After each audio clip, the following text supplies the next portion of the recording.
If you missed my deck profile for week 9 of the Elestrals Championship League, you can find the video linked up in the card above or down in the description below. With that being said, let's get right into the match. So getting into game 1, Cerebro does win in the die roll. I roll a 1, that hurts a little bit, so he will be on the play, me, I'll be on the draw. He starts off with a set 2, casts out a Molestation, and passes the turn to me. Big crab to get over. That's fine. I mean, I'm not looking to get over it. I just got a Foamy here. I can throw that one out, and it gets PTA'd, but hey, that's fine. That's one less answer to my Krakatuga for later in the game. This is exactly what I want to do with this deck, just kind of bait out those answers.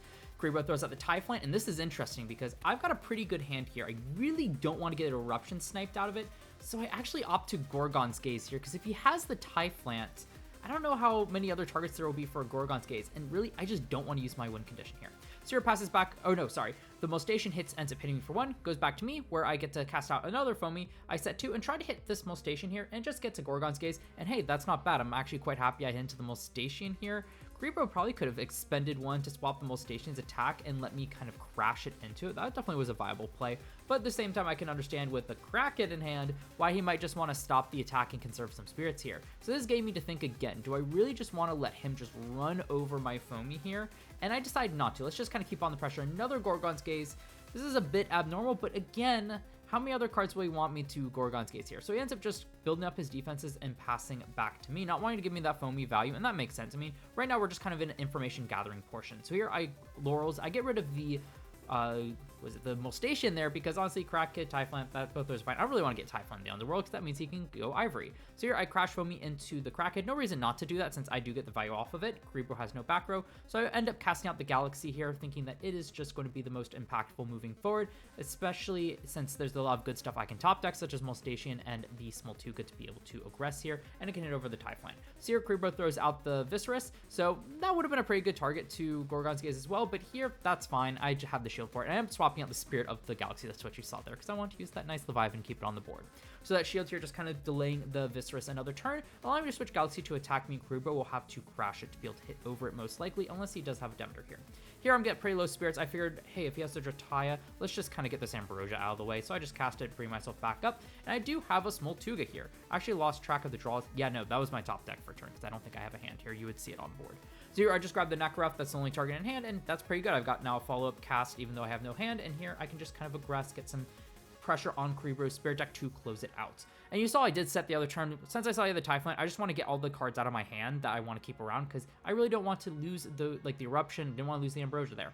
So Cerebro does get a Nectar of the Gods to be able to draw 2, gets that Earthquake to get that Galaxy off the board, and following it with an Ambrosia. So while that is a very expensive play, which is a bit scary, while Cerebro doesn't know I have Eruption on board, I think it's a safe assumption since I did Gorgon's Gaze the discard. I'm clearly trying to set up something. So here I do end up shielding the Viscerus yet again. I just want to keep him off of it, because I do have a Nakaruff, and I'm putting on so much pressure. I have an Eruption, so I'm hoping here, by keeping him off of it, I can just get him to such a low Spirit count, I can just Eruption for game pretty much. So here, just kind of debating what I want to do. I forget what my top deck was here, but I do know I have the Nakaruff in hand. Well, we know we have the Nakaruff in hand because it was searched off the Smoltuga, so I can at least put some pressure on that way. So here, I end up just casting out a Molestation. That was my top deck. I figured this one was a bit better, because even though you can cast out Viscerus and start hitting over stuff, Molestation can swap attack, so I can protect against this Viscerus here, and it does keep the Nakaruff on board, so I don't lose that necessarily if he does end up having a Demeter. Like, I can still play Nakaruff and try to crash into something to burn an additional Spirit of damage, and that's the other key thing here. I'm playing to just kind of force out those spirits, so conserving the Nakaruff here makes a lot of sense. So of course the Viscerus comes on board. Cerebro's just debating what he wants to do, what he wants to attack. Oh no, I was waiting. I decided not to go with the Molestation, because if I get rid of Spirit, he just attacks the Smoltuga anyway, so I saw no reason to do that. So he gets out another Viscerus, being able to bring that out in defense, and as you'll see here, he opts to go for the Water Spirit on it to try to play around Tsunami.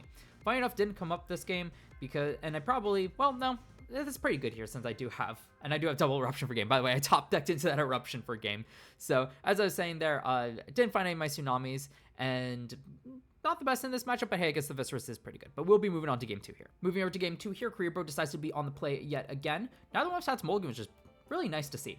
So starting off with a Nectar of the Gods, that's a really great start just to get those 2 extra cards. Really cycle 1, go +1, and has a Foamy. That's another phenomenal start. Really great for Cerebro here. I got Smoltuga. I don't think that's as great as the Foamy, but hey, I get a Nakaruff out of my deck. That does go through, and I've walled up, meaning that lone Viscerus cannot hit over this. So I'm A-okay with this. So here gets out the Nakaruff, of course, and then I set, I forget how many I set. Do I just set, yeah, I just set a full hand because, I mean, I want to play around Typhlant. I don't want to get my stuff discarded.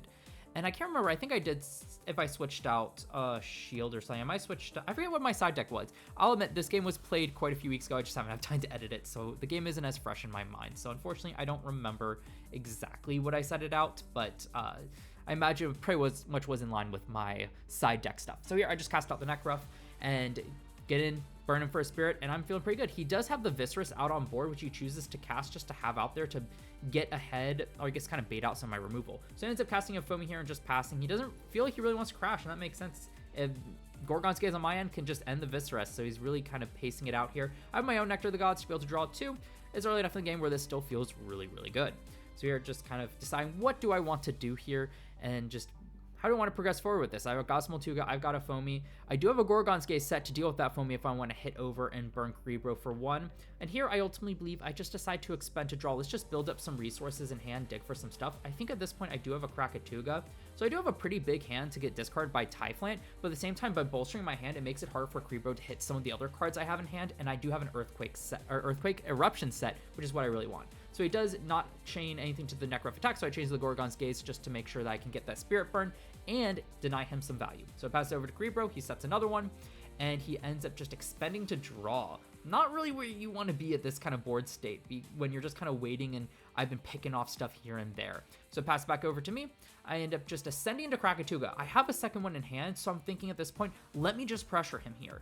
Sure, I can get really punished by this Krakatuga, but also it's just forcing more spirits out. So he does Gorgon's Gaze it to prevent the burn 3. That's still 2 spirits out from him. So as far as I'm concerned, this Krakatuga is exactly what I want to. And I really want to just kind of keep the Necruff since it's keeping me at bay here instead of trying to pressure in. And on top of that, I do have another Krakatuga in hand, so not attacking the Necruff, keeping it on board, I think is just more advantageous for me. So he attempts to sluggle here. I decide it's worthwhile Gorgon's Gazing because I do have another Krakatuga. I have another Eruption. I have Lethal in sight, and I'm just playing to this out here. Is it a bit risky? Could Earthquake deal some damage to me to the Krakatuga? Yeah, probably.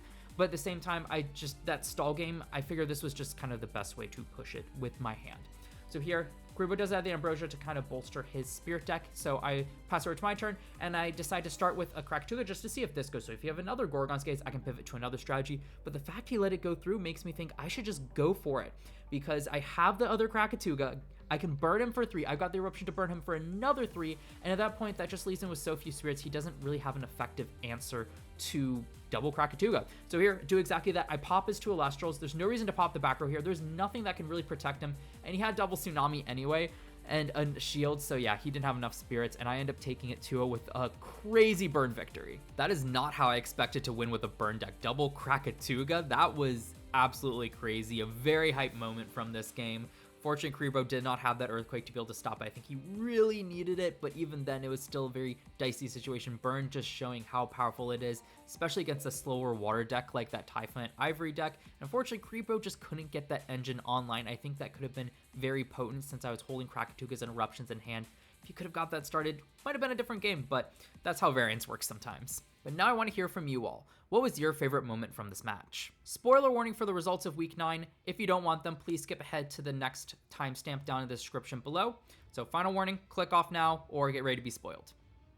I will be competing for 3rd and 4th place. This victory against Cerebro did secure that spot for me.